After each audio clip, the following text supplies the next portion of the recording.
Assalamualaikum warahmatullahi wabarakatuh. Bismillahirrahmanirrahim. Alhamdulillahirrahmanirrahim. Wassalatu wassalamu ala asrafil anbiya wal mursalin wa ala alihi wa sahbihi ajma'in. Amma ba'd.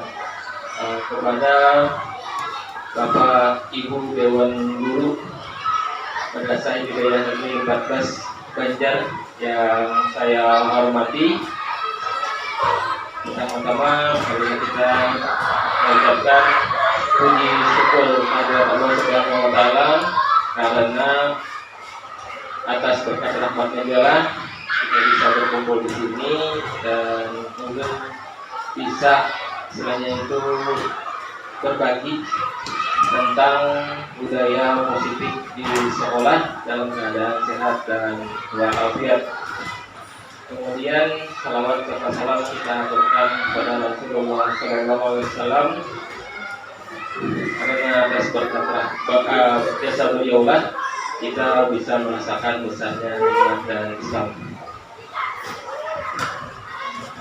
Sebelum kita akan mulai berbagi tentang budaya positif ini, perlu mengucapkan banyak-banyak terima kasih kepada pihak MIN 14 Banjar karena telah menyediakan waktu dan tempat bagi ulun untuk melakukan sosialisasi tentang budaya positif di sekolah ini. Dan juga terima kasih banyak kepada Bapak Ibu guru semua di sini yang telah bersedia meluangkan waktunya untuk mengikuti kegiatan sosialisasi ini. Oke, sebelumnya perkenalkan terlebih dahulu, nama ulun Alif Rahman dari SMP Negeri 1 Istanbul, Kabupaten Banjar. Kebetulan saat ini ulun sedang menjalani program pendidikan guru penggerak angkatan 6 Kabupaten Banjar. Jadi di Kementerian Pendidikan itu Bapak Ibu ada program namanya guru penggerak. Rencananya sampai berapa ratus ribu itu gurunya akan diikuti guru penggerak ini. Jadi tujuannya untuk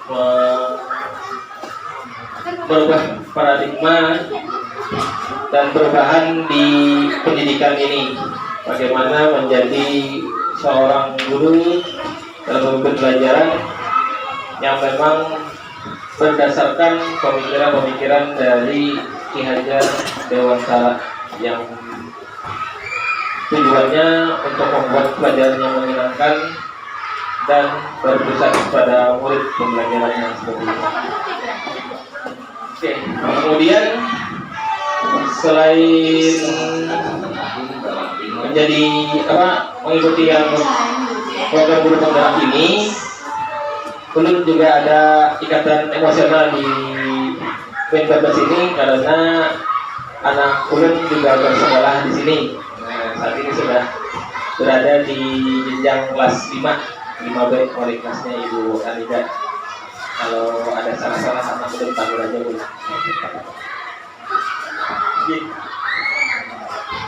Oke, nah ini Bapak Ibu sosialisasi bukan narasumber Bapak Ibu lah, hanya berbagi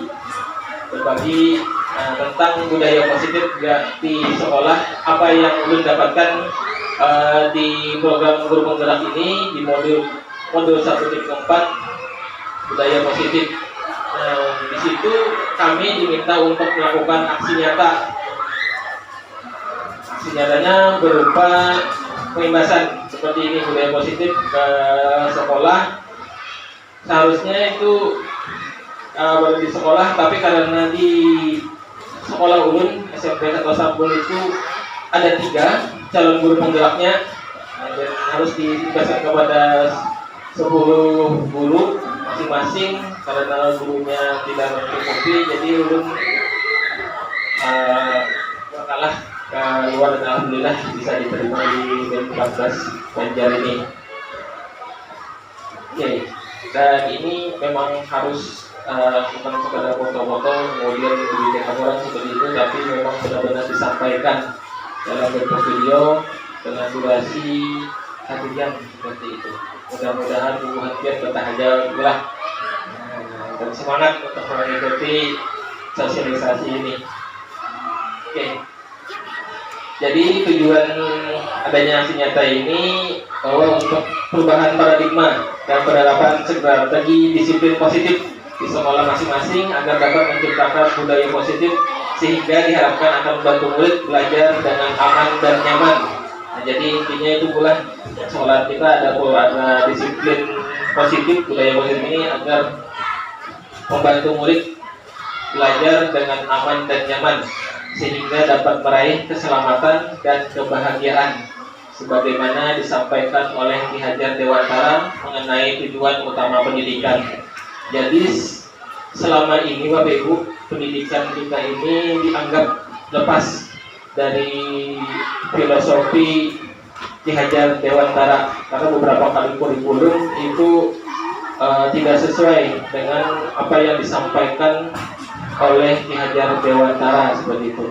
Nah, dari tujuan utama pendidikan dari Ki Hajar Dewantara ini adalah menuntun segala kodrat yang dimiliki oleh anak-anak dengan untuk mencapai keselamatan dan kebahagiaan baik secara individu maupun di dalam masyarakat seperti itu. Jadi tugas kita sebagai pendidik itu hanyalah menuntun kodrat anak, membuat kembangkan kodrat anak. Jadi anak-anak itu sudah punya kodratnya masing-masing. Jadi tugas kita hanya menuntun dan mengembangkan potensi yang sudah ada di dalam diri anak tersebut dengan membuat pembelajaran yang aman, nyaman, dan menyenangkan. Oke. Nah, sebelum lanjut ke berikutnya, ini ada beberapa pertanyaan kepada Bapak Ibu. Mohon dijawab. Apa pentingnya, yang pertama itu apa pentingnya menciptakan suasana positif di lingkungan kita? Silakan Bapak Ibu yang ingin menjawab. Apa pentingnya menciptakan suasana positif di lingkungan kita? Semoga yang belajar jauh berulang sebelum belajar kita bertakut-takut dalam diskusi di lawan siswa. Jadi sebelum lanjut kita ada pertanyaan pemantik dulu. Mengaplikasikan apa yang telah kita lakukan. Apa pentingnya menciptakan suasana positif di lingkungan kita? Ya, supaya bekerja lebih semangat. Ya, terima kasih banyak Ibu. Ada lagi yang lain Ibu, pentingnya menciptakan suasana positif di lingkungan kita? Supaya lebih fokus. Ya, alhamdulillah. Kemudian kita sebagai seorang pendidik atau pimpinan sekolah, bagaimana kita dapat menciptakan suasana positif di lingkungan kita selama ini? Jadi untuk menciptakan suasana positif di lingkungan ini, apa yang telah kita lakukan Bapak Ibu?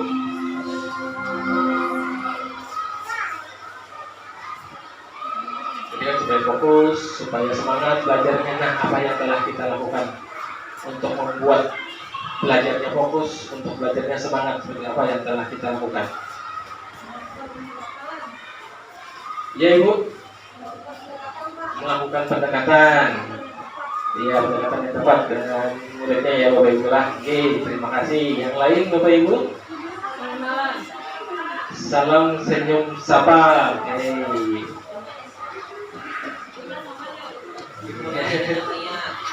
Mulai dengan niat, dimulai dengan niat. Ya, niat yang baik. Wabillahi mandiri apa? Nabi Muhammad adalah terus bacaan, ya doa, alhamdulillah. Nah, kemudian yang ketiga, apakah hubungan antara menciptakan suasana yang positif dengan proses pembelajaran yang berpihak pada murid?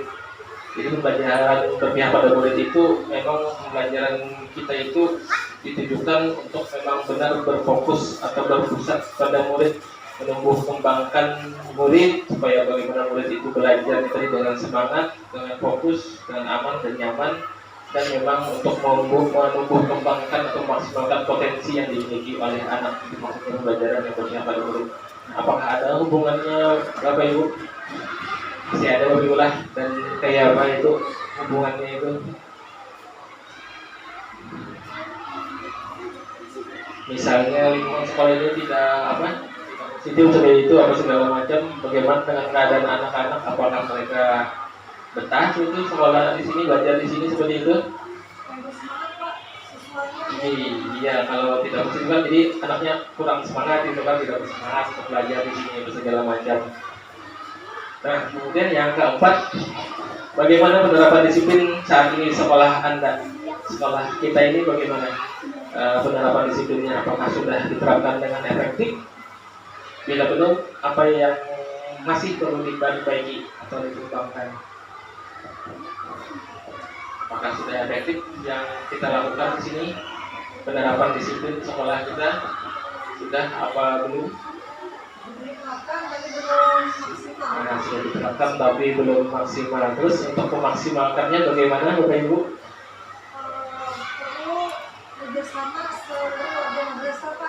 Kerjasama seluruh keluarga madrasah. Jadi bukan hanya guru, tapi juga pimpinannya lebih benar, bapak apa? Muridnya juga, kemudian terlaksana orang tuanya juga dan pemangku kepentingannya. Ya, terima kasih banyak Bapak Ibu atas jawaban dari pertanyaan refleksi atau pemantik ini.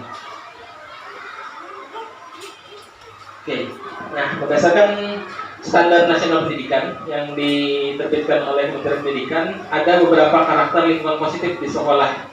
Jadi lingkungan positif ini sangat diperlukan agar pembelajaran yang terjadi adalah pembelajaran yang berpihak pada murid. Nah, yaitu yang dimaksud adalah yang interaktif. Jadi bukan searah Bapak Ibu, interaktif, terjadi diskusi antara siswa dengan siswa, siswa dengan murid seperti itu. Kemudian inspiratif, menyenangkan, menantang. Jadi anak-anaknya murid-muridnya itu terus mau terus belajar berdoa nih, apalagi nih Bu, apalagi nih Pak, gitu kan. Kemudian memotivasi peserta didik untuk berpartisipasi aktif dan memberikan ruang yang cukup bagi prakarsa, kreativitas, kemandirian sesuai dengan bakat, minat, dan perkembangan peserta didik serta psikologis peserta didik. Jadi lumayan Bapak karakternya lingkungan positif ini. Mudah-mudahan di sekolah kita semuanya bisa menciptakan lingkungan yang positif berdasarkan yang standar nasional pendidikan ini. Oke. Nah, kita mulai dari disiplin positif dan nilai-nilai kebajikan universal. Oke, Bapak Ibu mendengar kata disiplin, apa yang di benak Bapak Ibu semua kalau tentang disiplin ini? Sambung. Oke, ada lagi Bapak Ibu. Mengenai kata disiplin, apa yang Bapak Ibu yang dipikirkan mendengar kata disiplin? Tata tertib. Oke. Ada lagi Bapak Ibu? Tata tertib pun kesadaran. Iya. Ada lagi Bapak Ibu? Tata tertib, peraturan yang boleh, kemudian kesadaran. Oke. Nah, ternyata yang namanya disiplin positif itu berdasarkan definisi dari Ki Hajar Dewantara. Disiplin itu adalah yang namanya kontrol diri. Berarti dari kita sendiri yang mengontrol, kemudian tanggung jawab diri terhadap apa yang dilakukan. Jadi bukan dari orang luar, dari bukan siapapun, tapi dari kita sendiri mengontrol dan bertanggung jawab apa yang dilakukan agar dapat mencapai suatu tujuan mulia yang mengacu pada nilai-nilai atau prinsip-prinsip mulia yang dianut seseorang. Nah, ada nilai-nilainya yang dianut oleh seseorang itu untuk melaksanakan disiplin. Tadi misalnya kalau disiplin nilai-nilainya bisa disebut ke Ibu, kira-kira apa nilai-nilainya? Tidak ada benar, tidak ada salah Bapak Ibu, semuanya benar ini, tidak ada yang salah, boleh aja disebut. Ya, Ibu. Katakan. Terus nilai-nilainya apa lagi? Kesadaran, ya. Tanggung jawab, ya. Terus norma yang berlaku di masyarakat, iya. Nilai-nilai. jadi nilai-nilai tersebut ada yang disebut dengan nilai-nilai kebajikan dan nilai-nilai kebajikan universal. Artinya nilai-nilai kebajikan yang disepakati bersama, bahwa yang kita sepakati memang nilainya itu memang baik, positif seperti itu. Kemudian lepas dari suku, bangsa, agama, bahasa maupun latar belakangnya, makanya bersifat universal.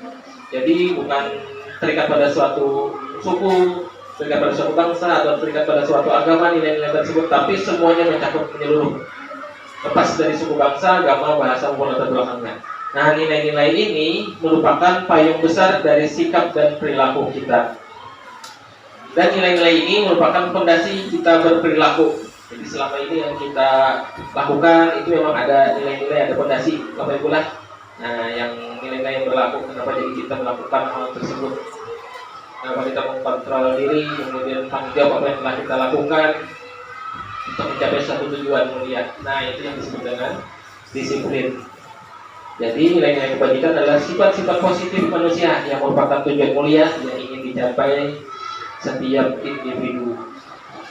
Oke, ada banyak berbagai macam beberapa ahli Bapak Ibu mengutarakan tentang nilai-nilai kebajikan ini. Tapi yang saat ini kita lakukan dalam pendidikan itu adalah yang namanya nilai-nilai dalam profil pelajar Pancasila. Di sini juga disosialisasikan juga bukan tentang apa profil pelajar Pancasila ini? Belum. Oke. Ini sekedar Ibu Bapak Ibu tahu lah. Nah, jadi di sekolah-sekolah selalu di madrasah juga nanti akan ada penerapan yang namanya profil pelajar Pancasila. Jadi dulu kan ada pendidikan karakter. Ada berapa? 18 karakter. Kemudian diciptakan menjadi ada beberapa pemetaan karakter itu kan menjadi 5. Nah, sekarang berubah lagi menjadi yang namanya karakter tersebut menjadi profil pelajar Pancasila. Jadi yang pertama itu adalah beriman, bertakwa kepada Tuhan Yang Maha Esa, itu sudah pasti nomor 1 Bapak Ibu lah. Profil pelajar Pancasila, dan juga berakhlak mulia. Nah, berakhlak mulia ini ada 3: akhlak kepada Tuhan, akhlak kepada manusia, dan juga akhlak kepada lingkungan. Itu kalau tidak salah. Nah, yang akhlak mulia ini. Jadi ada yang termasuk juga untuk yang berakhlak mulia ini, karena akhlak terhadap lingkungan juga ada. Kemudian mandiri. Mandiri ini bukan berarti makan sendiri ya, atau mandi sendiri Bapak Ibu lah. Jadi memang mandiri ini anak-anak itu bisa untuk menyelesaikan suatu masalah tanpa atau sedikit bantuan dari orang lain. Kemudian bernalar kritis. Jadi ini ada unsur dengan banyak-banyak baca atau menyimak Bapak Ibu lah, literasinya dengan banyaknya pemahaman segala macam, mereka jadi bisa untuk berpikir dengan mengaitkan hal-hal yang telah mereka pelajari itu dengan konteks kehidupan sehari-hari seperti itu. Kemudian berkebinekaan global. Apa maksudnya berkebinekaan global? Itu maksudnya Bapak Ibu lah, global ini jadi wawasan itu tidak semuanya bersatu padu, terlepas dari tadi suku, agama, bangsa yang ada di seluruh dunia ini, bukan jadi hanya di Indonesia saja, tapi sampai wawasannya ke dunia seperti itu. Budaya-budaya mereka segala macam. Jadi sampai kita bisa melakukan, oh ini ternyata dari kalau orang yang berasal dari sini budayanya seperti ini. Dan kita bertolak belakang dengan budaya kita, jadi kita bisa saling memahami dan bertoleransi seperti itu. Kemudian gotong royong atau kerjasama, kolaborasi, kemudian kreatif.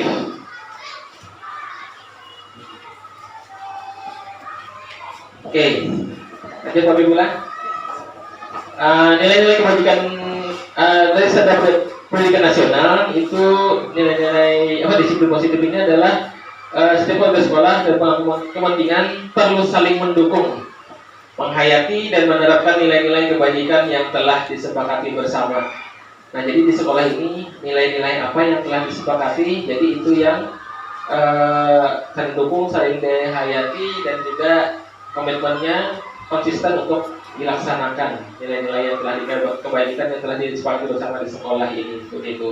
Nah, untuk dapat menerapkan tujuan mulia tersebut, maka seorang pemimpin pelajaran perlu berjiwa kepemimpinan sehingga dapat mengembangkan sekolah dengan baik agar terwujud suatu budaya yang sekolah yang positif.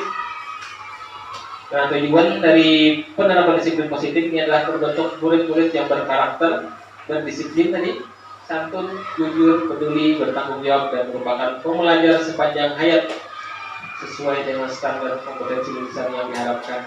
Jadi diharapkan selalu belajar terus sebagai bulah, kemudian dia bertanggung jawab atas segala tugasnya dan segala macamnya, kemudian peduli terhadap sesama dan lingkungan seperti itu. Oke, nah sebelum lanjut berikutnya Bapak Ibu, ada yang ingin ditanyakan kah dulu tentang disiplin positif dan nilai-nilai kebajikan universal ini? Jadi ulangi, jadi disiplin ini adalah kontrol diri, tanggung jawab untuk mencapai tujuan mulia berdasarkan nilai-nilai yang dianut oleh seseorang, seperti itu. Nah, kemudian nilai-nilai kebajikan itu banyak, tadi ada keselamatan, ada kesehatan, kebersamaan, tanggung jawab, toleransi, tenggang rasa, seperti itu nilai-nilai kebajikan. Dan saat ini kita menuju ke yang namanya profil pelajar Pancasila, yaitu beriman kepada Tuhan Yang Maha Esa dan berakhlak mulia, kemudian juga mandiri, bernalar kritis, berkebinekaan global, bergotong royong, kreatif. Gimana Bapak Ibu? Ada yang ingin ditanyakan kah? Ya, silakan Ibu. Penjelasan untuk yang kreatif dengan tanggung jawab ada hubungannya nggak? Oh ya, tanggung jawab berarti kalau murid itu bisa menyelesaikan Bapak Ibu dengan apa tugasnya, Bapak Ibu mengumpulkan tugasnya atau menyelesaikan tugasnya atas kesadaran dia sendiri, ya kan Bapak Ibu. Kemudian kreatif itu misalnya kita memberikan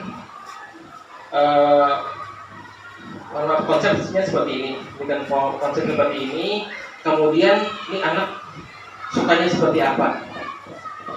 Kita sudah memberikan konsep pembelajaran seperti ini. Anak ini sukanya seperti apa? Misalnya anaknya suka menggambar, jadi biarkan anak itu melakukan tugasnya itu, kalau dia suka menggambar dengan cara dia menggambar seperti itu. Kalau dia suka bikin puisi, jadi bisa bikin puisi seperti itu. Berdasarkan, jadi daya kreasi mereka itu ada seperti itu. Kalau mereka sukanya yang suka bergerak, lalu dia bikin model, ada drama, ada atau role play seperti itu. Nah, itu yang mungkin bisa disebut dengan kreatif. Jadi tidak sesuai dengan apa yang kita harus kerjakan yang seperti ini, contohnya seperti itu, tidak. Tapi biarkan mereka maunya seperti apa, minatnya, sukanya seperti apa. Jadi disuruh asal tetap tujuan pembelajaran yang kita harapkan itu tercapai. Oke, seperti itu kan. Mudah-mudahan bisa jawab. Gimana Bu? Oh ya, terima kasih. Ada lagi Bapak Ibu yang ingin ditanyakan? Ya Bu, silakan Bu.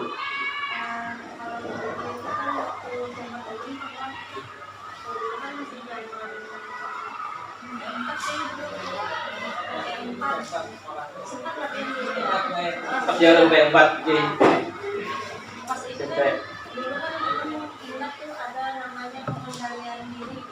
Nah, apakah sama dengan ini kontrol diri ini? Sama baik, iya sama ya kan. Cuman Kata-katanya beda, lebih ke arah makna dari disiplin ya kan, pengendalian diri atau kontrol diri untuk mencapai suatu tujuan berdasarkan nilai-nilai yang dianut tersebut. Iya. Ada lagi Bapak Ibu? Terakhir Bapak Ibu kan? Nah, sekarang kita menuju ke motivasi, hukuman, penghargaan, dan restitusi. Dari 4 kata ini Bapak Ibu ada motivasi, hukuman, penghargaan, dan restitusi. Motivasi Bapak Ibu sudah kenal Bapak Ibu lah yang disebut dengan motivasi. Hukuman? Ya, sudah pasti tahu. Kemudian penghargaan? Tahu ya. Kemudian, nah ini mungkin ada istilah baru untuk restitusi, atau Bapak Ibu ada yang pernah mendengar restitusi sebelumnya? Belum. Oke, nah ini akan kita belajar sama-sama apa itu tentang yang namanya restitusi. Jadi sebelum itu kita belajar ke motivasi dulu.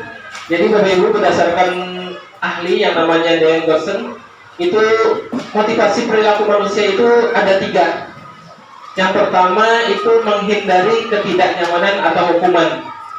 Motivasi seorang untuk melakukan sesuatu itu yang pertama menghindari ketidaknyamanan atau hukuman. Nah, ini adalah motivasi yang dianggap oleh beliau itu motivasi yang tingkatannya paling rendah dalam seorang manusia.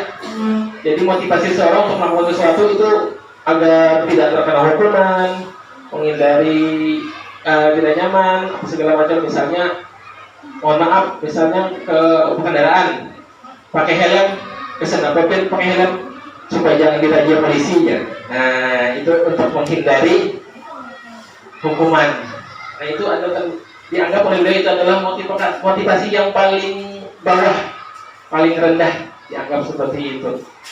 Kemudian yang kedua, untuk mendapatkan imbalan atau penghargaan dari orang lain. Jadi misalnya nih ulun nih hendak menggawe ini, mau mengerjakan ini, kira-kira dapat apalah oleh pimpinan ulun atau atasan ulun seperti itu. Atau ulun misalnya ini ulun hendak belajar benar-benar serius. Nah, ini supaya dapat hadiah dari orang tua atau dari guru ulun. Nah, seperti itu. Nah, itu adalah motivasi yang kedua di atas dari yang menghindari hukuman, itu untuk mendapatkan imbalan atau penghargaan. Nah, dan yang motivasi yang paling tinggi itu adalah untuk menjadi orang yang mereka inginkan dan menghargai diri sendiri dengan nilai-nilai yang mereka percaya. Jadi misalnya ingin menjadi orang yang bermanfaat, orang yang baik, maka dengan mereka harus selalu membuat kebaikan-kebaikan atau menebar bermanfaat seperti itu. Niatnya, motivasinya. Jadi memang benar-benar tulus dari hati seperti itu, dan motivasi dalam diri sendiri atau yang disebut dengan motivasi intrinsik, bukan dari faktor luar, bukan dari karena hukuman atau dari karena imbalan atau penghargaan. Nah, jadi itu juga dari disiplin positif yang kita pelajari ini adalah menanamkan motivasi yang ketiga, yaitu menjadi orang yang mereka inginkan dan menghargai diri sendiri dengan nilai-nilai yang mereka percaya. Menjadikan kemudian ketika murid-murid memiliki motivasi tersebut, yang ketiga ini mereka telah memiliki motivasi intrinsik yang berdampak jangka panjang. Jadi sampai ke tua mereka tetap berikut yang namanya motivasi intrinsik ini. Nah, motivasi yang tidak akan terpengaruh oleh adanya hukuman atau hadiah. Dan nanti ada sesuatu yang sering mengejutkan tentang hadiah atau penghargaan ini, Bapak Ibu, yang dianggap oleh ahli ini tidak perlu untuk dilakukan. Nah, jadi mereka akan tetap berperilaku baik dan berlandaskan nilai-nilai kebajikan karena mereka ingin menjadi orang yang lebih tinggi nilai-nilai mereka yang mereka hargai tadi, yang nilai profil Pancasila. Nah, kalau lulusan kita ini nanti insya Allah akan mewujudkan murid-murid yang mempunyai nilai-nilai dalam profil pelajaran Pancasila yang 6 tadi. Oke. Nah, ini kemudian kita menuju ke hukuman. Hukuman sering menghukum anak, Bu, Bapak Ibu. Kemudian kita aja menghukum anak. Nah, jadi hukuman itu ternyata bersifat tidak terencana atau tiba-tiba. Misalnya, ada, mohon maaf, kerja di sini kelola. Kerja di sini guru-gurunya baik berataan. Nah, ada anak misalnya kadang mengerjakan PR, lalu disuruh lari keliling lapangan, lari dari 5 kali keliling. Nah, itu yang disebut dengan hukuman karena secara tiba-tiba. Atau misalnya anaknya datang bersandal tanpa menanyakan alasan kenapa jadi pakai sandal atau apa, bersebutkan atau sepatu basah atau segala macam, hujan kemarin atau kebanjiran harus tiba-tiba langsung aja disuruh sini ambil sandalnya Bapak Sita begitu, biar nyengker aja udah di sekolah ini. Nah, seperti itu. Nah, itu yang disebut dengan hukuman. Itu yang bersifat tidak terencana atau tiba-tiba. Jadi anak atau murid tidak tahu apa yang akan terjadi dan tidak dilibatkan. Nah, hukuman bersifat satu arah dan pihak guru yang memberikan, dan murid hanya menerima suatu hukuman atau pengarahan dari guru. Nah, jadi hukuman yang diberikan bisa berupa fisik ataupun psikis. Murid atau anak akan disakiti oleh suatu perbuatan atau kata-kata. Dan ini biasanya ada dampak dalam jangka panjang Bapak Ibu lah.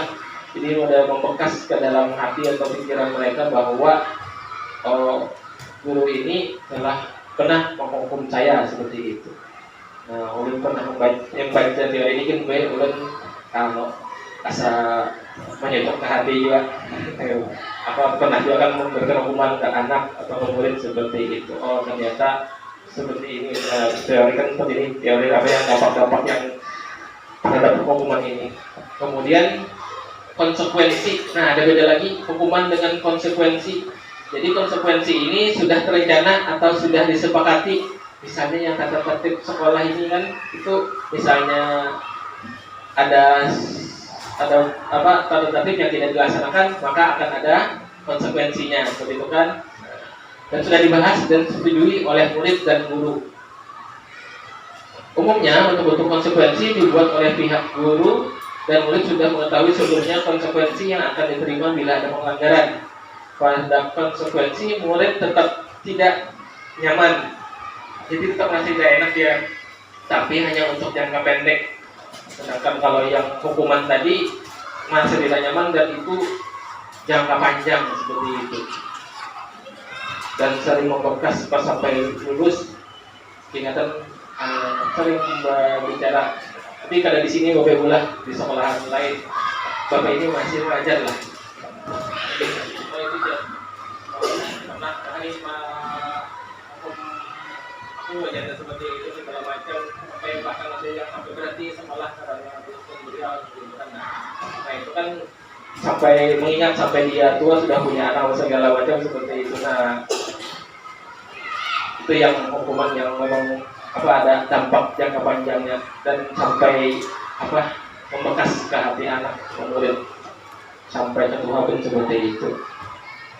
Nah, kalau konsekuensi tetap tidak nyaman, tapi karena sudah diketahui oleh murid, itu hanya bersifat jangka pendek. Nah, kemudian ini tadi yang mungkin dianggap menyebutkan mengejutkan, hukuman oleh penghargaan. Ternyata penghargaan itu juga bisa dianggap hukuman, Bapak Ibu. Nah, mungkin untuk pengambil jangka pendek efektif, Bapak Ibu lah. Oh, dikasih bintang misalnya di kelas sekarang seperti itu, mohon maaf, dulu juga pernah melakukan seperti itu, dapat bintang nih nanti, atau dapat hadiah, dapat permen. Nah, itu kan untuk jangka pendek ada anak termotivasi. Tapi kalau untuk jangka panjangnya itu tidak efektif lagi, karena tadi ada motivasi yang kedua. Kalau ulun seperti ini adalah imbalannya, adalah penghargaannya seperti itu. Kalau lakukan seperti ini, kemudian penghargaan itu juga tidak efektif. Kemudian penghargaan juga merusak hubungan seperti itu. Jadi misalnya nih, ada anak yang diberi penghargaan, ada anak yang tidak diberi penghargaan, lalu coba perasaan anak yang seperti itu. Nah, jadi kan model ya kada kenyamanan istilahnya kan seperti itu. Nah, kemudian penghargaan mengurangi ketepatan. Jadi saking hendaknya bisa dapat penghargaan nih, ternyata malah pekerjaan itu setelah dilakukan penelitian tidak tepat. Misalnya kamu nih, kalau berhasil ngerjakan ini dapat ini misalnya, seperti itu kan, dapat hadiah. Dia udah langsung mau bekerja. Ternyata hasil yang diharapkan itu tidak sesuai. Tapi kalau ada anak yang di salah satu anak atau kelompok anak yang mengerjakan sesuatu tanpa diberitahu sebelumnya akan ada penghargaan, malah mereka itu mengerjakan lebih serius, lebih sungguh-sungguh, dan hasilnya itu malah yang diharapkan seperti itu. Kemudian, sama seperti menurunkan kualitas juga. Kemudian penghargaan mematikan kreativitas anak, dan penghargaan itu dianggap menghukum anak. Benar-benar sudah segala macam, tapi ada yang dapat juara 2. Nah kan mungkin sangkal Bapak Ibu kalau cuma dapat juara 2 seperti itu kan. Kemudian yang sama juga yang tidak dapat sudah berusaha kemudian gagal seperti itu kan, dan tidak dapat penghargaan, itu dianggapnya penghargaan yang diberikan kepada orang lain itu adalah hukuman bagi dia seperti itu. Jadi akhirnya motivasi dalam diri atau motivasi intrinsik itu tidak ada. Marathon yang kedua tadi untuk mendapatkan imbalan atau penghargaan. Nah, ini anggap ada teori dari yang namanya Alfie. Jadi mengungkapkan baik penghargaan maupun hukuman adalah cara-cara mengontrol perilaku seseorang untuk menghancurkan potensi untuk pembelajaran yang sesungguhnya. Menurut Cole, secara ideal tindakan belajar itu sendiri adalah penghargaan sesungguhnya. Jadi melihat anak bisa, himung bisa, itu dianggap penghargaan yang sesungguhnya. Dia kemudian kehimungan matanya yang berbinar-binar itu adalah penghargaan sesungguhnya. Nah, lebihnya bisa, itu yang dianggap penghargaan yang sesungguhnya, sehingga akan tumbuh tadi motivasi dalam diri. Seperti itu. Nah, sekarang kita menuju ke restitusi. Jadi untuk ada sebuah solusi baru yang disebut dengan yang namanya restitusi. Jadi sebuah pendekatan untuk menciptakan disiplin positif. Jadi bukan berupa hukuman, bukan berupa penghargaan, tapi adalah restitusi. Nah, jadi proses kolaboratif yang mengajarkan murid untuk mencari solusi dalam sebuah masalah. Jadi kolaboratif antara guru dengan murid untuk mengajar murid cari solusi dalam suatu masalah yang dihadapi oleh mereka. Kemudian bantu murid berpikir tentang orang seperti apa yang mereka inginkan dan bagaimana mereka harus memperlakukan orang lain. Nah, tadi itu balik lagi ke nilai-nilai kebajikan yang telah dianut atau yang telah ada di sekolah ini atau di kelas. Nah, nanti insyaallah ada tentang bagaimana cara membuat keyakinan yang di kelas. Jadi kalau misalnya ada masalah, kita balik lagi ke keyakinan kelas atau keyakinan sekolah itu yang telah disepakati bersama. Jadi restitusi ini membantu murid menjadi lebih memiliki tujuan, disiplin positif, dan memulihkan dirinya setelah berbuat salah. Jadi kalau sudah salah kan biasanya enggan atau model minder atau menjauh dari teman-temannya. Tapi kalau sudah insya Allah kalau sudah melakukan restitusi dengan gurunya, itu mereka merasa ada perasaan yang lebih baik seperti itu, dan bahkan saat kembali ke kelompoknya, ke teman-temannya, mereka menjadi pribadi yang lebih baik seperti yang diharapkan setelah melakukan restitusi ini. Karena tadi menggali apa yang nilai-nilai yang telah tidak dilakukan, yang belum dilakukan seperti itu. Kemudian kedepannya mau bagaimana seperti itu. Jadi menimbulkan motivasi dalam diri. Kalau setelah membuat kesalahan itu bukan dihukum atau segala macam, tapi untuk membentuk kesadaran dari dalam diri bahwa dia telah berbuat salah seperti itu. Kemudian untuk memperbaiki kesalahannya dan kedepannya lagi bagaimana, seperti itu yang disebut dengan restitusi. Jadi untuk menjadi orang yang menghargai nilai-nilai kebajikan yang mereka percayai. Ciri-cirinya ini bukan untuk menebus kesalahan, tapi belajar dari kesalahan. Kemudian untuk memperbaiki hubungan, bukan untuk merusak hubungan. Itu adalah tawaran, bukan paksaan. Ikam harus gini, aku harus gini yang digawi untuk memperbaiki kesalahan Ikam, tapi tawaran. Jadi anak yang mengajukan untuk memperbaiki, untuk belajar dari kesalahan ini, apa yang dilakukannya. Jadi anak kita yang menawarkan, bukan kita yang memaksakan, bukan kita yang mengontrol, seperti itu. Kemudian menuntun untuk melihat ke dalam diri, kemudian mencari kebutuhan dasar yang mendasari tindakan. Restitusi diri adalah cara yang paling baik. Fokus pada karakter. Nah, jadi ini untuk pendidikan karakter juga Bapak Ibu lah, bukan kepada tindakannya. Nah, jadi fokus pada solusi juga. Jadi mengembalikan murid yang berbuat salah pada kelompoknya. Jadi tidak merasa minder atau segala macam lagi anak-anak setelah berbuat salah. Dan teman-temannya pun jangan sampai mengucilkan dia atau akan terjadi perundungan atau bullying seperti itu Bapak Ibu lah. Karena tadi ada sudah nilai-nilai kebajikan yang mereka anut di dalam kelas seperti itu. Oke. Nah, keyakinan kelas sampai sini. Sebelum ke sini ada yang ingin ditanyakan Bapak Ibu tadi tentang motivasi, kemudian hukuman, penghargaan, konsekuensi dan restitusi.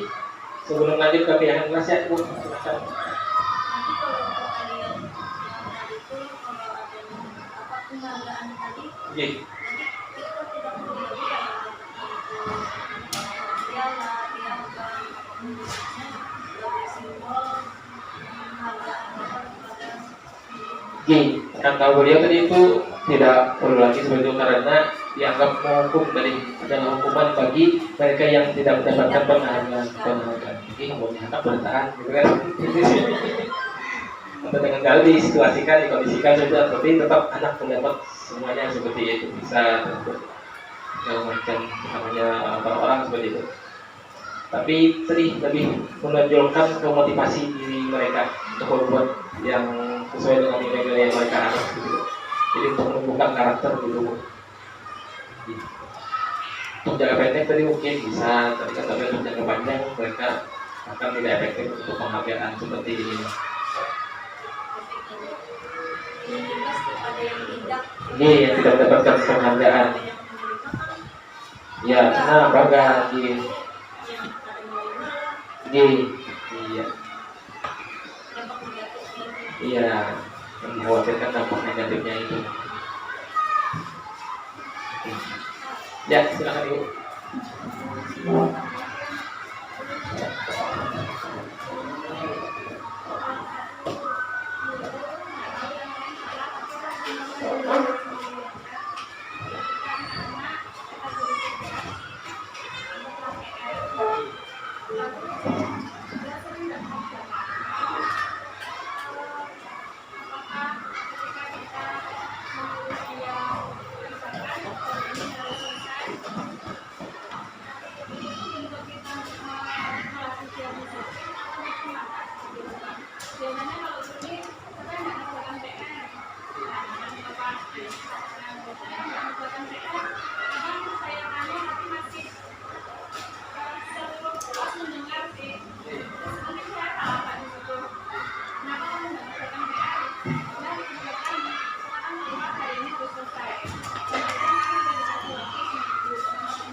Iya.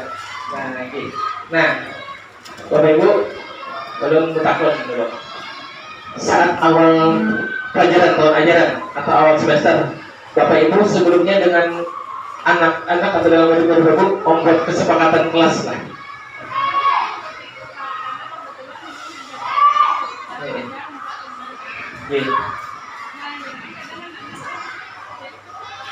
Misalnya buat kesepakatan kelas, ya kan untuk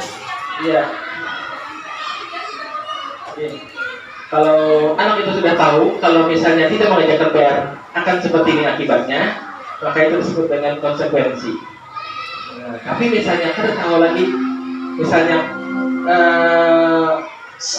mengerjakan PR, tidak mengerjakan PR, mohon maaf, terus ibu melakukan suatu tindakan yang tidak diketahui tujuannya dan secara tiba-tiba dalam pikiran ibu, kemudian gawe ini aja, seperti ini kan di luar gawe aja, itu yang disebut dengan hukuman, meskipun itu niatnya baik. Nah, jadi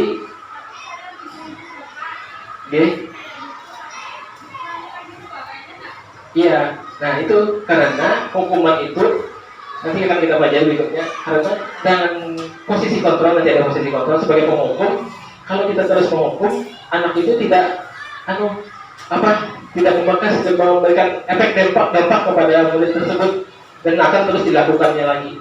Nah, insya Allah untuk menyadarkan dirinya itu disebut dengan restitusi nanti, untuk menggunakan restitusi ini agar benar-benar berdampak pada anak dan insya Allah tidak melakukan kesalahan yang sama. Kalau hukuman terus, jadi anak istilahnya dikatakan bebal, mungkin bukan bebal, tapi harus melakukan kesalahan yang sama. Ini bukan jadi ikam juga aja, karena dihukum tidak bekas keanunya, dengan dihukum juara dan segala macam dah gitu.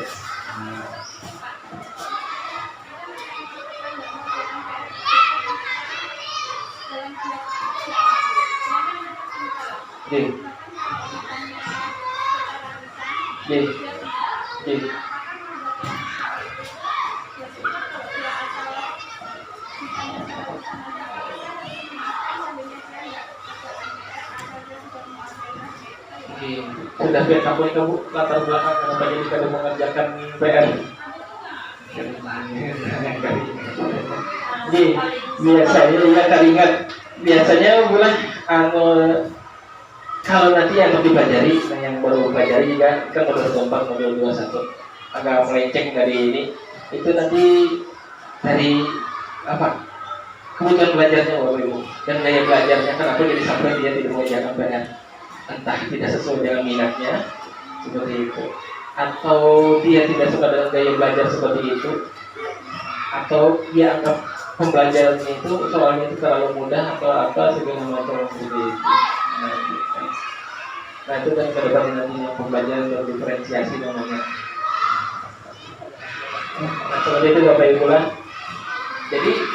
Jadi untuk menyadarkan itu tadi dipakai restitusi. Jadi dianggap bagaimana nih atas belakang kenapa jadi biar seperti ini ya kan. Nah kira-kira bagus lah. Jadi kalau di mengerjakan PR bagus ya misalnya. Terus kan anak ya apa supaya ada menggawe PR atau segala macam. Nanti berdiri seperti itu aja pendekatannya seperti itu lah. Dengan mengambil posisi kontrol nanti ada sebelah posisi kontrol ada 5 nanti. Nah yang mana yang sering kita ambil posisi tersebut.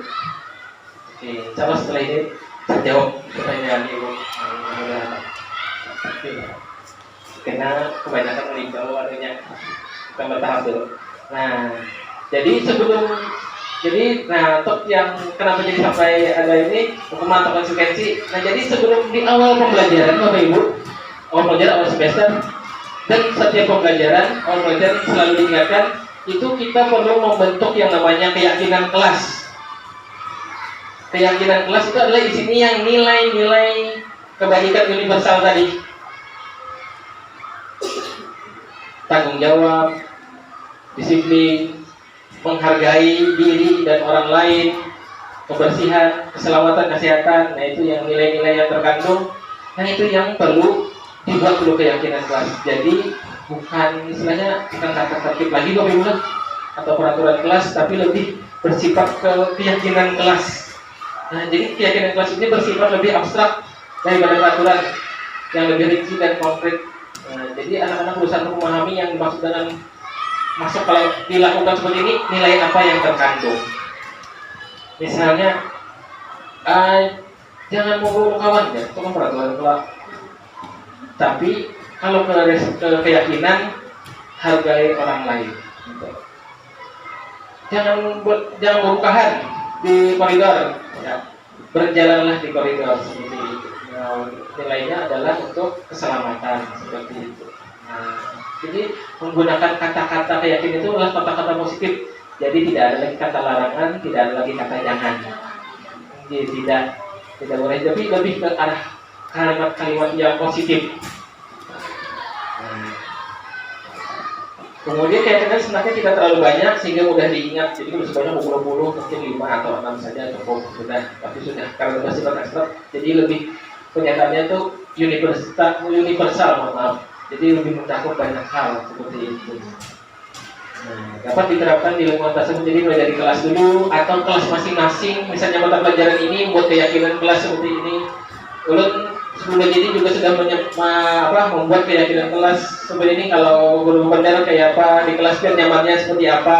Jadi untuk membuat anak nyaman belajar dengan tenang, dengan senang, itu bagaimana keyakinan kelas yang dibuat seperti itu agar sama-sama saling menghargai, saling menghormati seperti itu.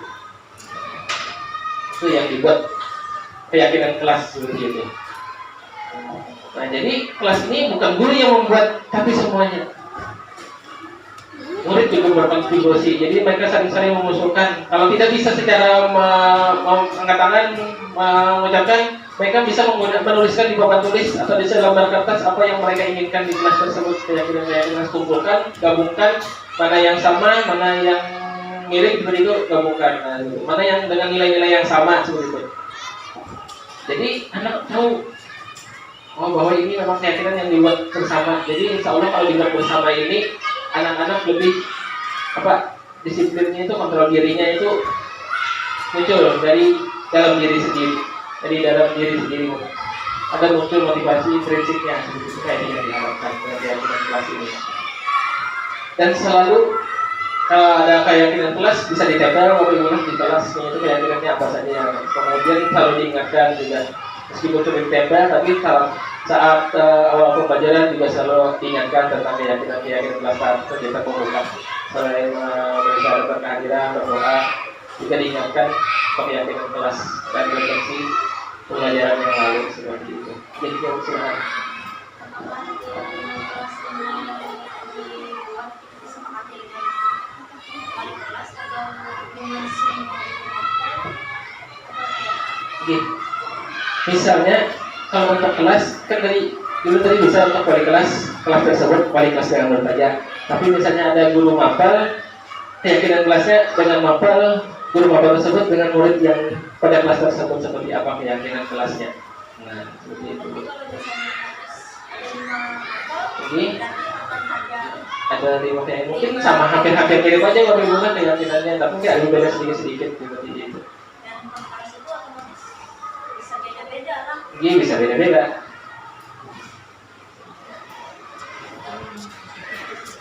Jadi ada ya, tapi kayaknya hampir sama kok pendataan lah. Nah, contoh. Nah, ini contohnya. Pas ini kelas 1. Saya Pak kelas perlu belajar, bukan harus belajar, tapi perlu belajar. Positif.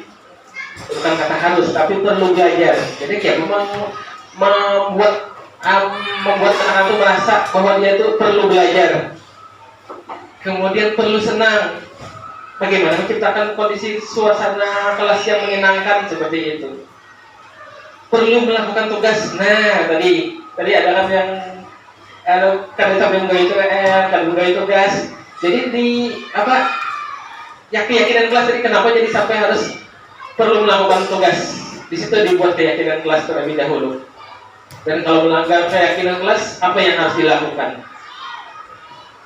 Saling menghargai. Berarti kan tidak ada perundungan, bullying, atau segala macam, menawarkan kawan, atau segala macam. Nah, saling menghargai di situ. Kemudian setiap anggota kelas perlu merasa aman. Nah ini, yang survei lingkungan belajar, keamanan. Itu kan ada anggota PSI. Ini merasa aman dari di sekolah itu. Baik secara fisik maupun secara psikis, secara psikologis dia merasa amannya kayak apa.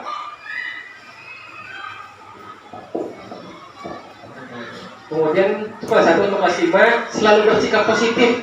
Nah ini kan nilai-nilainya bersifat abstrak, apabila jadi anak-anak diajak diskusi untuk mendeskripsikan positif itu yang bagaimana. Kemudian senantiasa menjadi diri yang terbaik. Nah, jadi dia memaksimalkan dirinya untuk melakukan hal yang terbaik. Percaya dan menghormati orang lain serta barang miliknya. Mungkin harus bahas supaya kalau kehilangan kalau barang, jadi ini barang aku nih siapa, menghormati barang aku, menghormati barang orang lain siapa, seperti itu. Berkomitmen terhadap setiap tugas. Nah, tugas lagi ibu. Ya, jadi dia ada komitmen. Makanya tadi ada keyakinan kelas di awal semester atau tahun. Oh, ini terlambat sudah pada akhir, tadi bapak ibu masih ada sisa beberapa bulan nih. Karena di awal semester dia pulang kita ulang keyakinan kelasnya seperti itu. Nah, senantiasa membantu, jadi saling tolong seperti itu. Jadi ada kawan yang kesulitan, ada kawan yang boleh tolongi seperti itu. Nah, ini yang disebut dengan keyakinan kelas. Jadi beda dengan tata tertib lah, jauh berbeda ya, jauh berbeda. Nah, jadi ini lebih memunculkan ke motivasi dalam diri murid, karena dia berpartisipasi dalam membuat keyakinan kelas tersebut. Biasanya kalau sudah berpartisipasi, dia mereka akan menjaga itu kan, bikin sama-sama, berarti kan mereka merawat sama-sama seperti itu. Kalau seperti aman, beda juga dengan keyakinan kelas. Karena mereka yang bikin, mereka yang buat, jadi mereka yang akan melaksanakan, bukan buatan orang lain. Itu yang diharapkan dari keyakinan kelas ini. Oke, lagi kan yang tanyakan mau ibu? Ada? Dia samanya sama seperti ini juga, tapi ruang lingkupnya lebih besar lagi bapak ibu lah. Dengan murid, dengan pemangku kepentingan, komite segala macam untuk membuat keyakinan sekolah ini. Iya, jadi apa yang untuk keamanan, kenyamanan, dan memang untuk berpihak berpusat kepada murid. Seperti itu. Intinya kepada murid, bukan kepada sekolah. Jadi lebih saat ini lebih berpusat kepada murid, keyakinan kelas ini untuk membentuk karakter mereka. Seperti itu. Beda lagi tuh yang sudah diganti kata-katanya menjadi Ya, diharapkan seperti itu, Bu. Jadi aturan sekolah sebelumnya ada proses masuk ke lainnya. bisa berbeda. Kan masing-masing bikin. Bukan guru yang bikin. Soalnya kamu Pak ada di kantor komunikasi nih. Iya. Nah, bos itu apa boleh nanti kata-katanya itu kita ganti menjadi keyakinan sekolah jadi kata-kata taktik itu Bisa. kita Gini, hilangkan. gini. Misalnya kan apa, dilarang dari siswa dilarang datang terlambat ke sekolah, dianggap dengan siswa berhadir tepat waktu, berhadir lebih awal, kata-katanya jadi juga lebih ke positif ya, seperti itu.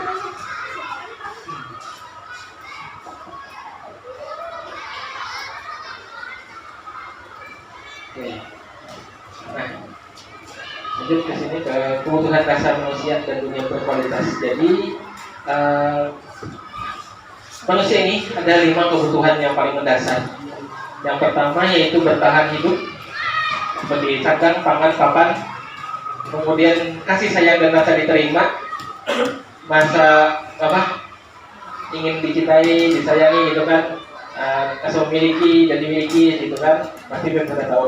Kebebasan maksudnya mereka ingin bebas, tapi misalnya bukan tanpa aturan atau segala macam, tapi merasa ada dari diri itu ada untuk bisa melakukan sesuatu tanpa ada tekanan atau segala macam, seperti itu kan Bapak Ibu. Kemudian penguasaan itu artinya dia bisa melakukan sesuatu secara mandiri, bisa melakukan apa, menyelesaikan suatu tugas, atau bahkan bisa menjadi pemimpin yang disebut dengan penguasaan. Kemudian kesenangan, jadi meskipun dalam suasana belajar atau segala macam, tapi mereka tetap merasa senang. Apalagi yang untuk anak-anak SD ini, yang mereka harus tetap belajarnya itu dalam suasana yang menyenangkan, seperti itu.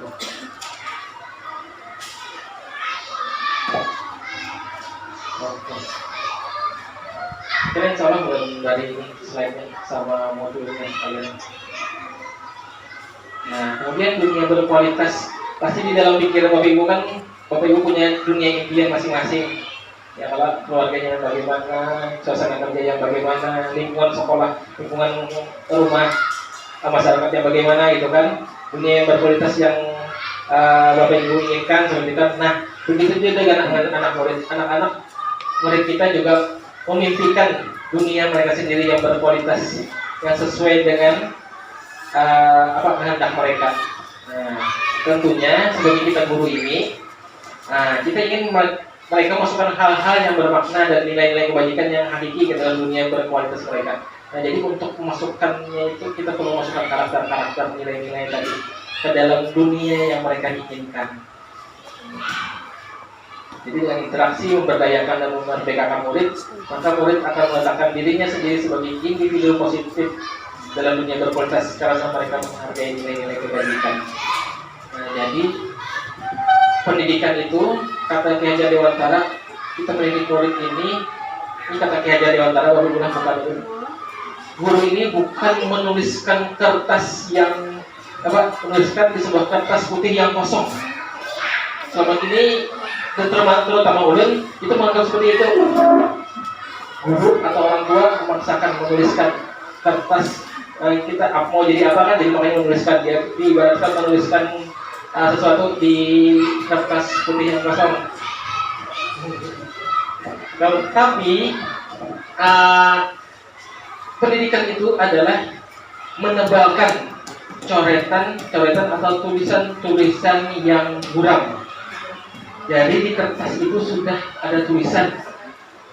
Tulisan itu ada yang perilaku positif, ada yang negatif. Dan kita sebagai guru adalah menebalkan tulisan-tulisan positif. Dan kalau perlu, kalau bisa menghapus tulisan-tulisan yang negatif tersebut, atau tetap membiarkannya menjadi buram. Nah, seperti itu. Bukan ulun, ini dari Dewantara. Bukan ulun. Ngajar lewat cara. Nah jadi kita kita atau dia karena ngajar pas membaca itu tuh, jadi kan udah itu kan pencerahan seperti itu.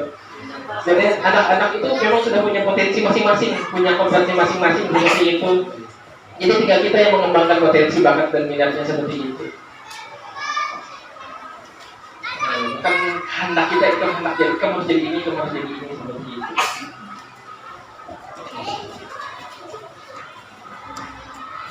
Nah, Bapak Ibu, ini 5 posisi kontrol yang sering kita lakukan kepada murid kita. Yang manakah kita?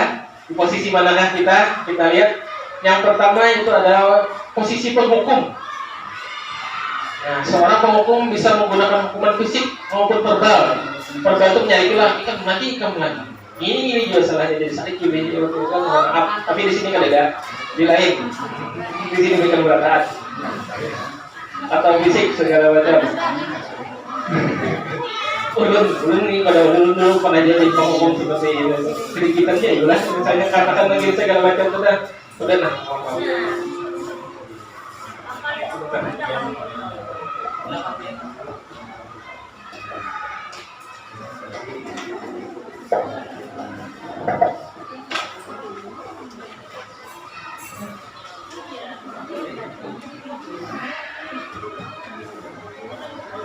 Ya tadi karena dihukum itu juga orangnya yang nggak kena hukuman disarikin pulang, dihukum pulang. Nah itu masa ulang dulu seperti itu, jadi penghukum di posisi kontrol yang penghukum. Kemudian posisi kontrol yang kedua adalah pembuat rasa bersalah. Nah, jujur aja kan penyakit ibu kadang berselesai segala macam, lembut aja benderanya sambil menusuk ke hati. Nah, ini membuat merasa bersalah. Jadi anak itu merasa bersalah, memendam gitu kan. Nah, siapa itu jangan seperti ini tahu lagi kamu bisa seperti ini. Gitu. Kamu malah kecewa atau ibu dan seperti itu segala macam. Jadi rasa bersalahnya. Tapi kata-katanya lembut atau segala macam. Entah menusuk ke hati. Nah, ini yang membuat rasa bersalah. Ada. Kan bisa dijawab pula, dijawab di mana posisi kita. Nah. Kemudian teman. Nah, guru pada posisinya tidak akan menyakiti murid, namun tetap akan berupaya mengontrol murid melalui persuasi. Jadi untuk mendekatkan seolah-olah mengakrabi murid, seolah-olah apa supaya jadi teman. Nah, ternyata itu juga berdampak negatif Bapak Ibu lah. Karena jadi murid ini mengasinya lawan yang guru dia punya lawan. Lawan guru lain kan dia asinya. Kemudian amun kada guru itu ini merasa tergantung. Terus pastinya kada guru itu kada melawan akan ini merasa kecewa. Murid itu tersebut nah ternyata jadi kawan pun salah juga. Mungkin bisa aja tapi jangan tapi kebenaran selain itu lah. Kawan di jaga tetap jaga ya. Ya kemungkinan kita kan di sekolah itu bisa juga jadi lawan akrab lawan seperti itu kami menunjukkan menjadi segala macam. Nah ternyata pas baca ini salah juga sekalinya. Nah dan yang tepatnya yang dua ini Bapak Ibu lah dan yang paling tepat itu yang posisi bawah. Posisi keempat adalah pemantau. Jadi pemantau berdasarkan peraturan dan konsekuensi. Jadi misalnya masih belum ada keyakinan tadi Bapak Ibu lah ada tertib ada peraturan di kelas pas dua salah. Biar tahu jalan konsekuensinya apa. Kemudian ada catatan guru di tertib administrasi. Jadi kamu hari ini semalam enggak aja. Di sini anunya aja. Di sini ini ada data-datanya bahwa hari ini data terlambat. Karena esok ada sepatu. Jadi pada menggawe tugas dana seperti itu. Nah, jadi tapi misalkan hubungan pribadi dengan murid, tapi ada konsekuensinya. Jadi karena ada kesepakatan kelas dari tapi berdasarkan hal yang data tadi, dia bisa memberikan konsekuensi kepada murid tersebut. Bukan hukuman tapi konsekuensi.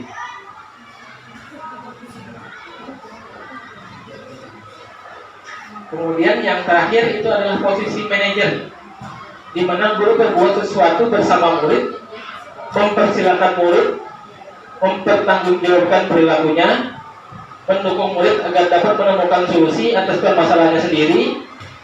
Tugas seorang manajer bukan mengatur perilaku seseorang, kita membimbing murid untuk dapat mengatur dirinya. Nah, jadi lebih mengarahkan ke murid tersebut,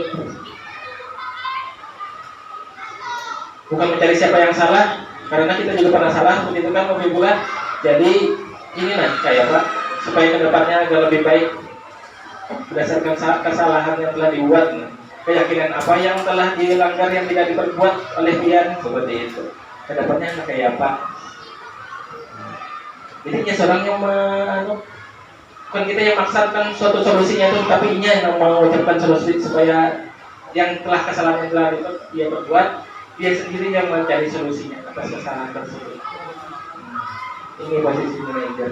Dan diharapkan kita ini berada di posisi manajer seperti itu.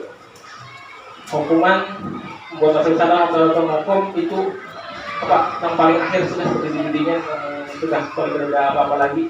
Tapi paling awal kita di posisi manajer. Nah ini restitusi belum ke restitusi ini. Ada yang tanyakan kan Bu tentang posisi kontrol ini, atau belum perlu tanyakan videonya kan untuk lebih jelasnya? Ya, sedikit mau bilang. Iya, semangat.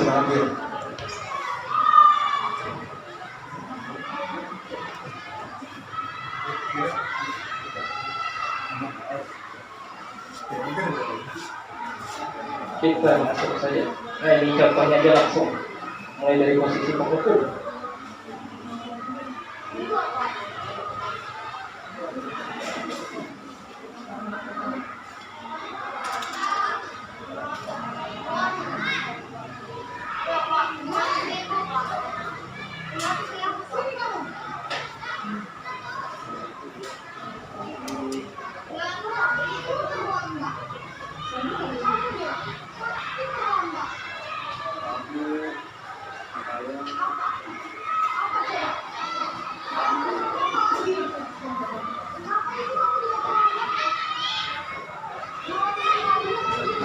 Kita dari sini dulu, kita isi baikkan berada.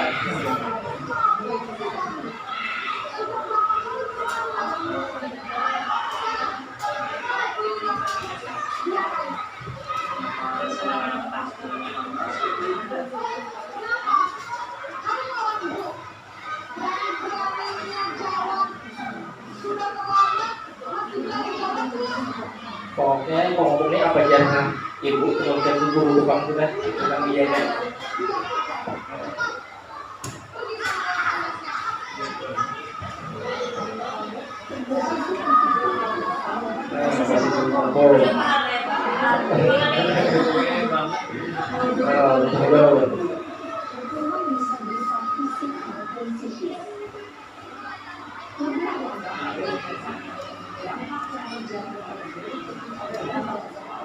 Sudah nah ini posisi bersama tuh.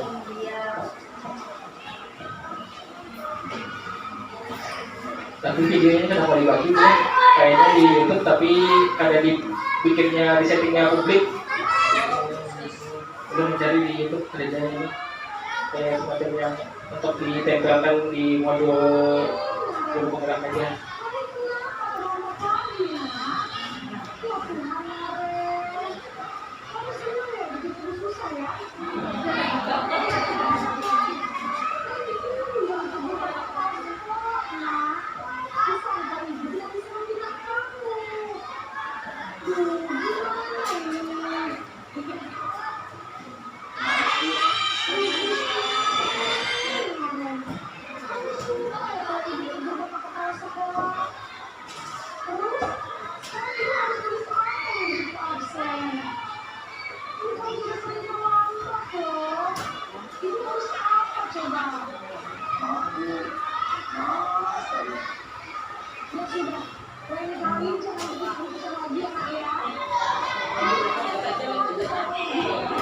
Tadi asal disalahkan artinya jadi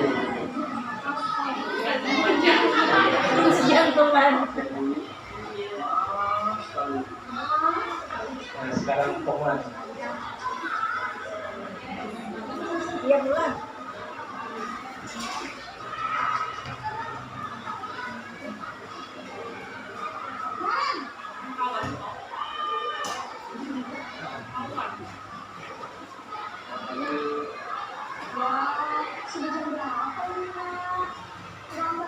posisi beginilah kalau bisa menggunakan berbagai macam karakter.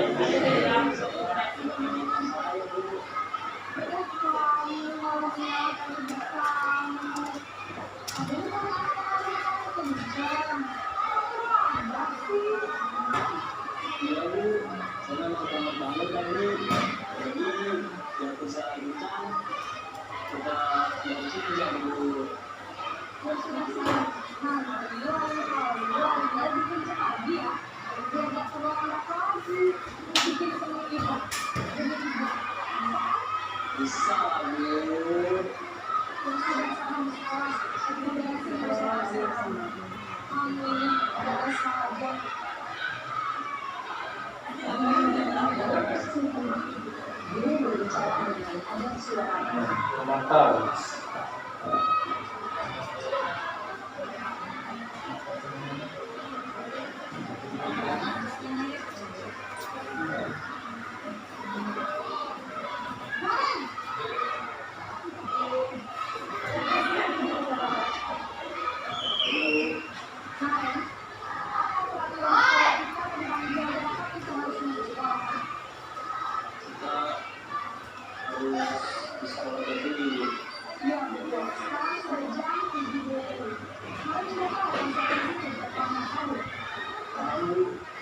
Saya harus punya kelas pas jam istirahat sama di sini. Jadi dalam jam 9.30 istirahat, kamu harus tinggal di kelas, kerjakan tugas tambahan untuk ketinggalan ya. Baik, Posisi penonton yang kali menunjukkan adalah Manajer.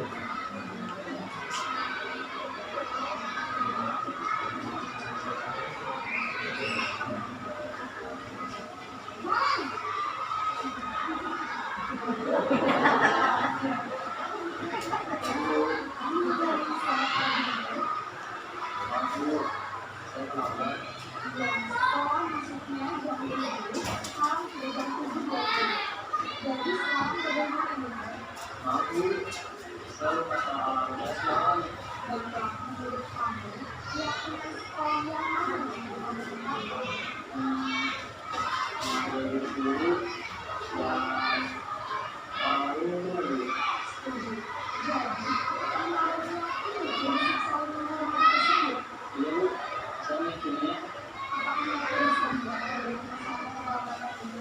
maksudnya Bu, Bagaimana kalau memperbaiki masalah kebahagiaan ini? saya akan coba untuk tidak lupa tentang saya Bu.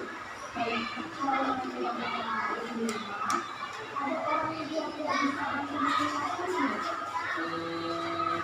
Ada Bu, anak saya, Elma. Ada lagi selain Kak Ella. Selain Kak Elma, ada ibu saya. Baik, jadi yang mengingatkan adalah Kak Ella dan ibu saya. Kira-kira penyelesaian makanannya. Setelah pulang sekolah, akan segera saya lakukan. Baik, jadi kalian akan sekolah lain untuk bangun besok pagi dan akan diingatkan oleh kakak dan ibu dan ayah. Ada lagi yang mesti dilakukan, Bang? Ada tidak kelanjutan lagi? Tidak ada Bu. Baik, Bang. Terima kasih untuk kebersamaanmu. Sekarang kami perlu kembali ke kampung juga. Baik Bu, terima kasih. Posisi manajer adalah posisi kontrol yang bisa. Nah, itu yang tadi disebut manajer. Dan posisi manajer tadi itu yang disebut dengan manajer tadi, guru tadi itu melakukan yang namanya proses restitusi gitu. Nah, jadi iya kayak nego menawarkan apa yang ingin dilakukan oleh siswa. Maaf. Kalau yang terlalu banyak kayak apa? Bon, gitu kan. Iya, Pak. Penguasanya banyak ya Allah, ada satu ya Pak. Jadi kita masing-masing ditakutin seperti itu apa yang harus dilakukan. Nah, ini yang disebut dengan segitiga restitusi tadi Bu. Jadi tahap awalnya yang dari posisi manajer lakukan itu adalah menstabilkan identitas. Kemudian validasi tindakan yang salah, kemudian mengayakan keyakinan. Nah, itu yang dilakukan. Nah, jadi menstabilkan identitas itu adalah mengubah identitas anak dari orang yang gagal karena melakukan kesalahan menjadi orang yang sukses. Kata-katanya, contoh kata-katanya tidak ada manusia yang sempurna. Saya juga pernah melakukan kesalahan seperti itu. Nah, sama.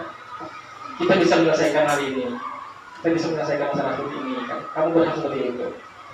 Bapak ada hendak mencari siapa yang salah, tapi hendak mencari solusi. Nah, itu menstabilkan identitas. Kemudian validasi tindakan yang salah. Nah, menemukan cara-cara yang paling efektif untuk memenuhi kebutuhan tersebut. Bagi sarik-sarik nih, padahal itu kan awalnya yang buruk daripada ini, jangan gitu kan.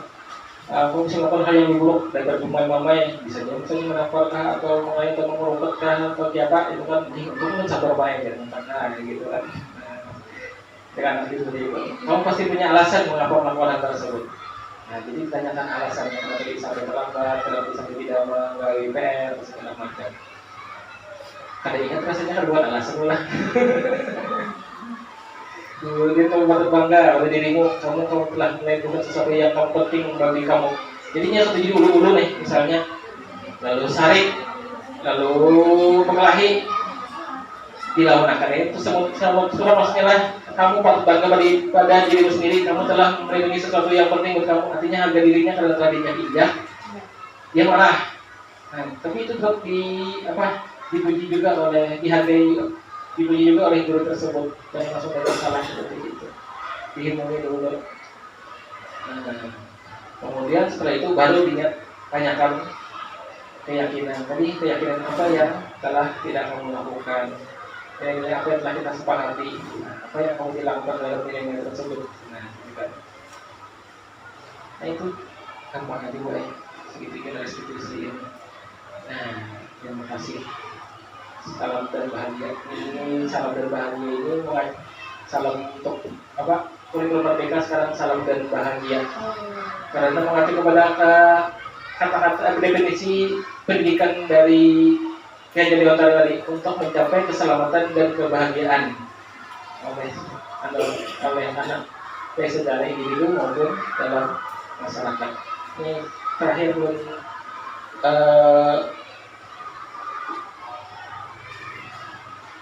baik, itu tadi lah. Nah, contoh merestitusi.